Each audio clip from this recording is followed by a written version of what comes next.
Coucou, j'espère que vous allez bien. Aujourd'hui, on se retrouve dans une nouvelle vidéo avec la team Crafty Friends Club. Donc, j'espère que vous êtes au taquet pour ce nouveau tutoriel.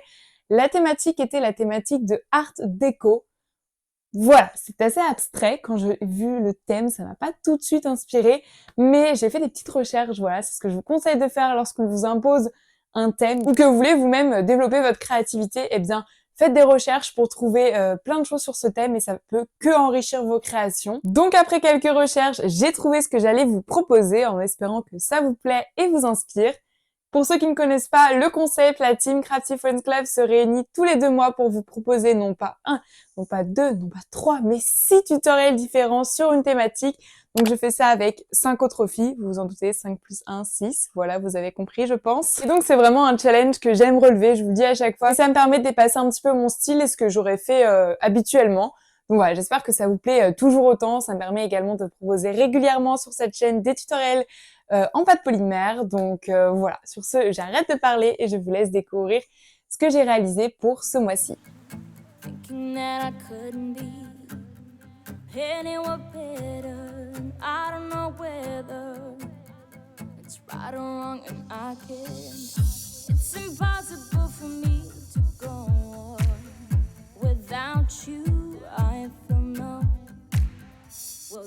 Pour le matériel, vous aurez besoin de film alimentaire transparent comme celui-ci, de bâtons d'esquimaux, d'un emporte-pièce rond, des outils comme une lame, un scalpel ou encore une aiguille, un douting tool, des cure-dents, un rouleau. Alors ça, c'est facultatif, mais c'est quand même plus pratique. C'est un pistolet d'air chaude et ça permet d'éviter de faire plusieurs pré-cuissons. Et là, on va en avoir besoin dans ce tutoriel. Vous aurez également besoin de pâte polymère, donc des couleurs de votre choix, des stylos gel, de la peinture, un Posca blanc, un crayon de couleur vert. Et c'est parti pour le tutoriel. Donc pour commencer, vous allez choisir une couleur. Donc moi, j'ai pris ce vert pistache et vous allez en faire une boule, puis l'aplatir entre 2 bâtons d'esquimaux. Ça permet d'avoir une taille uniforme pour votre plaque. Donc voilà, c'est une petite technique assez simple à faire, mais qui permet d'avoir un résultat homogène. Donc vous aplatissez votre pâte jusqu'à obtenir le résultat souhaité. Une fois que c'est fait, vous allez enlever les bâtons d'esquimaux et venir mettre dessus le film alimentaire transparent.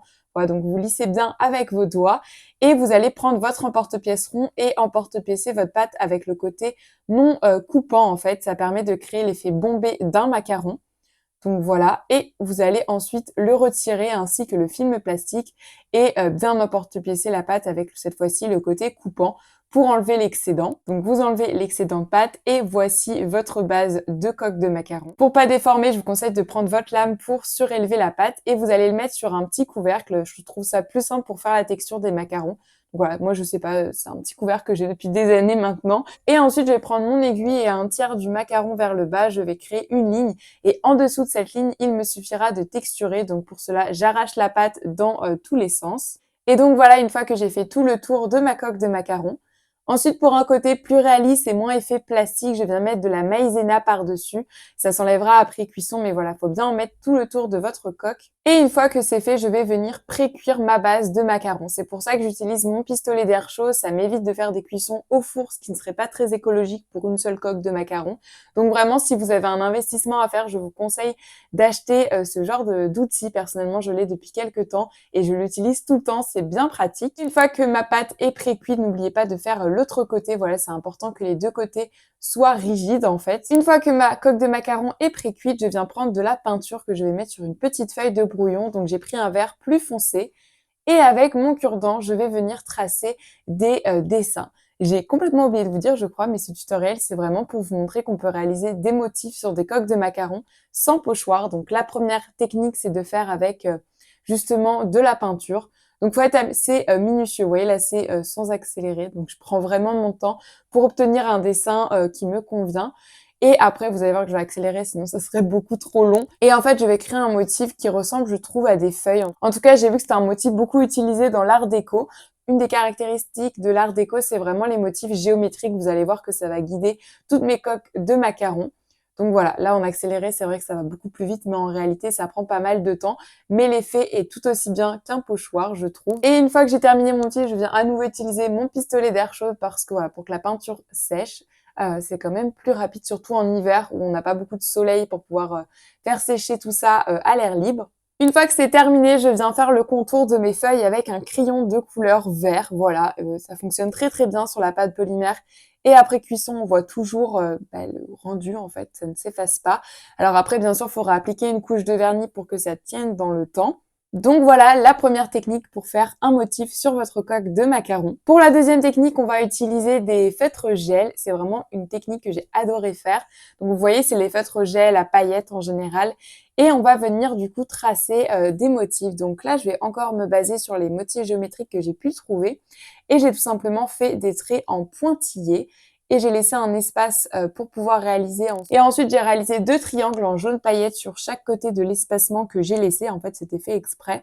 Et au milieu de ces triangles, je vais dessiner un carré, ou plutôt un losange, puisque c'est un carré renversé.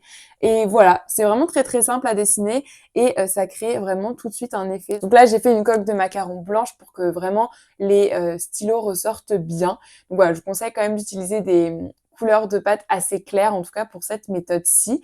Et ensuite, je vais faire ça sur toute ma coque de macaron. Et vraiment, le résultat est bluffant. Et voilà, j'ai fait ça manuellement. C'était un peu plus rapide que la peinture parce que les stylos sont plus précis. Et voilà, pour le deuxième motif, j'ai ensuite aussi utilisé mon pistolet d'air chaude pour vraiment que le motif ne bouge pas en fait. Parce que oui, je vais pas allumer mon four juste pour cuire 3 coques de macarons, ça paraît logique. Et pour pas que ça prenne la poussière, etc., c'est une bonne technique d'utiliser ce pistolet d'air chaude encore une fois. Et pour la dernière coque de macarons, je viens prendre un bleu canard que j'adore. Franchement, je crois que c'est ma coque de macarons préférée. Et dans mon atelier, j'ai trouvé cette peinture verte à paillettes que j'avais dû avoir dans des peintures à numéros et qui m'en restait. Et j'ai tout simplement utilisé un doodling tool pour créer des petites fleurs. Voilà, c'est vraiment tout simple. Vous créez plusieurs petits points juxtaposés entre eux pour créer votre fleur. Et vous faites ça de manière assez géométrique parce que le but, ça va être après de réaliser un quadrillage en fait pour relier et pour structurer un petit peu mon macaron. Donc voilà, avec un doodling tool, vous pouvez réaliser plein de motifs avec des cercles et des formes plutôt arrondies. Et vraiment, la peinture à paillettes rendait très très bien. Et ensuite, pour faire le quadrillage, plutôt qu'utiliser de la peinture, j'ai utilisé mon Posca blanc parce que c'était plus simple et plus précis puisqu'il y a une mine. Donc forcément, on fait des traits plus précis.